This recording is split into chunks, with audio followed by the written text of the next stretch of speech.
going to be reading the story called One Smile, and I hope you enjoy it. The story is written by Cindy McKinley and illustrated by Mary Gregg Byrne. This little girl looks pretty happy, so we're going to go in there and find out why she's smiling so much. One breezy summer morning, Katie was walking through the park with her mother. "Hurry up, sweetheart," her mother urged, "or we'll be late for the bus." So, I wonder where they're going on the bus. Is she going to school, or is her mom and her going to go somewhere else? "Oh, Mommy," said the little girl, "I sure hope our van is fixed in time for Grandpa's birthday party." Just then, they noticed a sad young man sitting alone on a bench. Katie stopped for a moment and smiled brightly at him.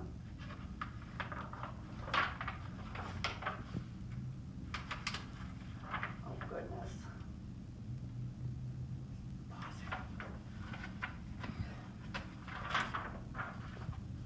Okay.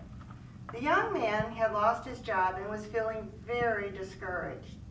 Dozens of people had walked by that morning, but no one seemed to notice him. Then this little girl appeared and touched his heart with the sweetest smile he had ever seen.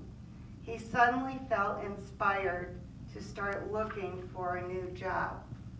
So look what that little girl's smile did for this sad guy. He's not sad anymore, is he? As he hurried down the busy street, the man saw a woman struggling to change a tire. "Let me help you with that," he offered without hesitation. The woman had been driving to an important meeting when she heard a loud thump, thump, thump, and pulled over to the side of the road. Many people had passed by before this helpful young man came to her rescue.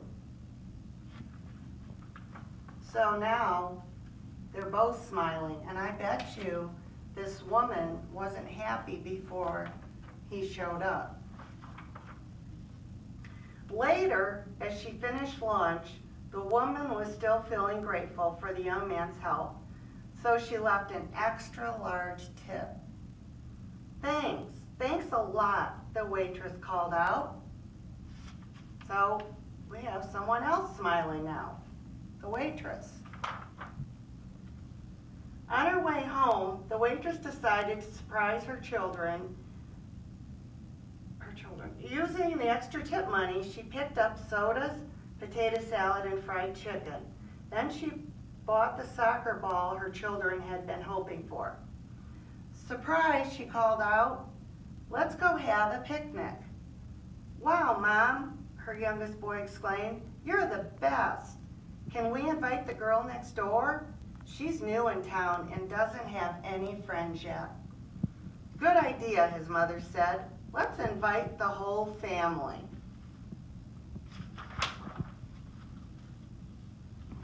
The little girl had been sitting alone in her room, missing her grandparents and friends, when the phone rang.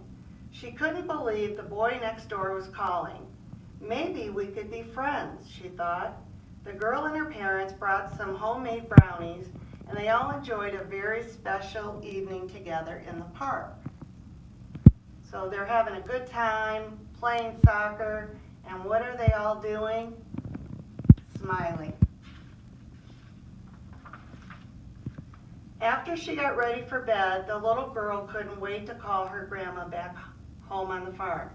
"Guess what, Nana? We had a really fun picnic with our neighbors. I think I'm going to like it here after all." Nana could hear the excitement in her granddaughter's voice. "Well, honey, I sure miss having you around," she said, "but I'm glad to know you're making new friends." Now, Grandma's smiling, and I think I see a little smile on the kitty's face, too.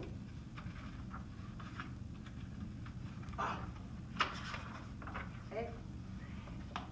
After hanging up, Nana took out her favorite stationery. Wanting to share the good feeling, she wrote a letter to each of her grandchildren. Inside every envelope, she tucked a special sheet of animal stickers. Nana's youngest grandson was about to leave for the doctor's office when his letter arrived. All morning he had been nervous about getting a shot, but after seeing the animal stickers, he forgot all about being afraid. So is he happy? I think he looks very happy. Looks like the kitty is too. In the doctor's waiting room, the boy sat next to a sad little girl with a cast on her arm.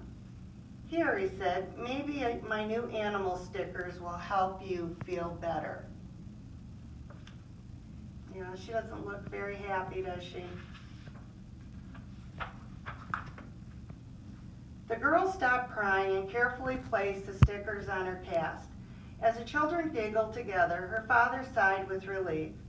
His daughter had been upset for hours, and now she was happy again. After taking her home, the father rushed back to his busy auto shop.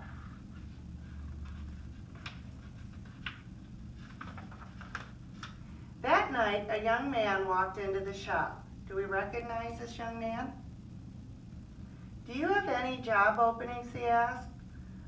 I work hard and I'm good at fixing cars. Still remembering the little boy's kindness in the doctor's office, the girl's father decided to give this stranger a chance. Well, he said, I could use some extra help. Let's give it a try. The grateful young man arrived early for work the next morning. His first job was completing the repairs on a dark green van. Just before noon, he returned the keys to a woman and her daughter. And do we recognize the woman and her daughter? I'm glad I could help fix your van, he said. Thank you, said the little girl. Now we can go to my grandpa's birthday party after all. She smiled brightly at the man. It was a smile he remembered very well. And that smile of that little girl got him smiling, got the little girl smiling, and it spread to everyone they came in contact with. A smile that had changed the world. And so now she's real happy and she is at her grandpa's. And look who's smiling now. Grandpa. The end.